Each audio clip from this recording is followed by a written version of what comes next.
মাশাআল্লাহ, এত সুন্দর ফুলকো ফুলকো কড়াইশুঁটির কচুরি যদি সামনে থাকে তাহলে কি আর থাকে, এক নিমিষেই সব শেষ করে ফেলা যায়। তো এটা আমি কিভাবে বানিয়েছি এটাই আপনাদের সাথে আজকে শেয়ার করব। তো চলেন চলে যাই মূল রেসিপিতে। এখানে আমি কতগুলো মটরশুঁটি বেছে ধুয়ে পরিষ্কার করে নিয়েছি। এখন আমি এটাকে একটা ব্লেন্ডার জারে ঢেলে নিচ্ছি, এটাকে ব্লেন্ড করে নিব। এটা একটা ইন্ডিয়ান রেসিপি এবং কয়েকটা কাঁচামরিচ দিয়ে দিব সাথে।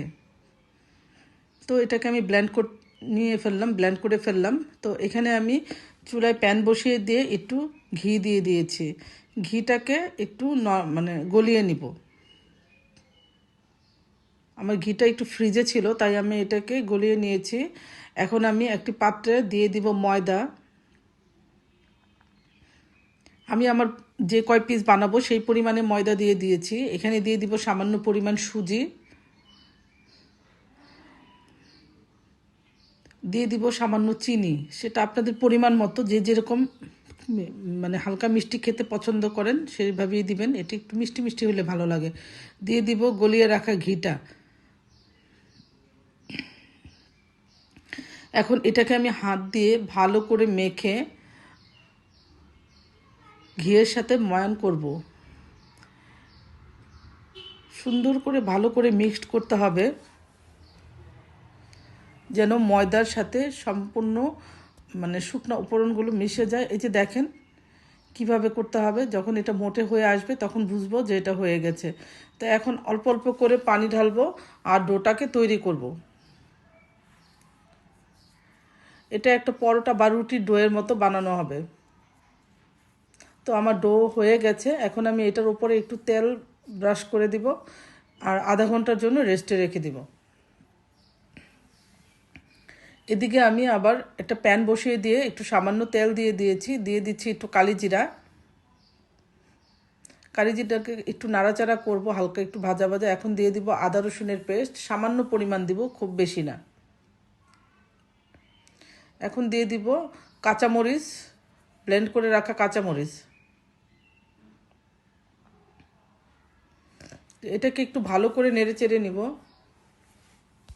এখন দিয়ে দিব আগে থেকে ব্লেন্ডার করে রাখা মটরশুঁটিগুলো। তো এগুলোকে আমি ভালো করে নেড়ে চেড়ে নিব, মশলার সাথে মিক্সড করে নিব। দিয়ে দিব একটু সামান্য পরিমাণ লবণ,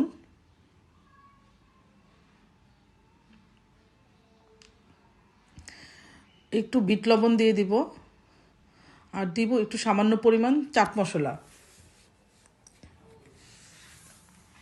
তো এগুলোকে ভালো করে নেড়ে চেড়ে আমি মানে পানি টানিয়ে নিয়েছি। যখন তেল ওপরে ভেসে উঠবে তখনই ওটাকে নামিয়ে ফেলতে হবে।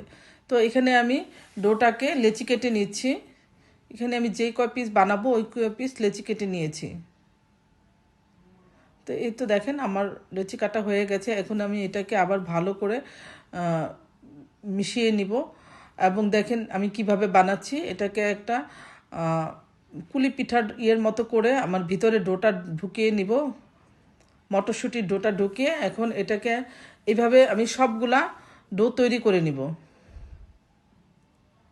আপনারা দেখেন আমি কিভাবে বানাচ্ছি। এই তো আমার ডোগুলা রেডি হয়ে গেছে।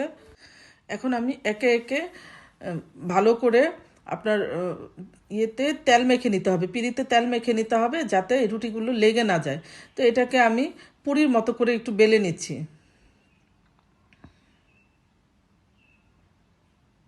দেখেন আমি কিভাবে বানাচ্ছি। এইভাবে আমি একে একে সবগুলা বানিয়ে ফেলবো।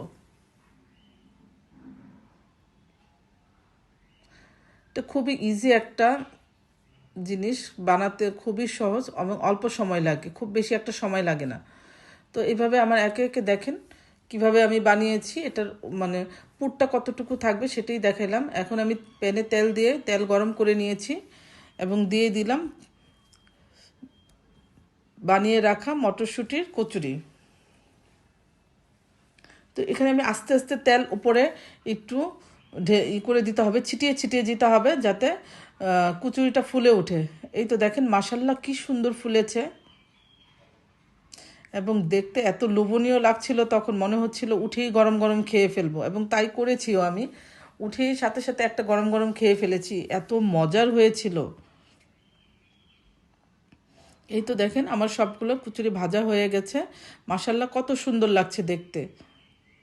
আমার ভিডিওটি যদি ভালো লেগে থাকে তাহলে আমার পেজটিতে লাইক, ফলো এবং আমার ভিডিওতে কমেন্টস করবেন। এবং আমার একটি ইউটিউব চ্যানেল আছে শাম্মী ইসলাম, শাম্মী ইসলামে একটু সাবস্ক্রাইব করে দিবেন।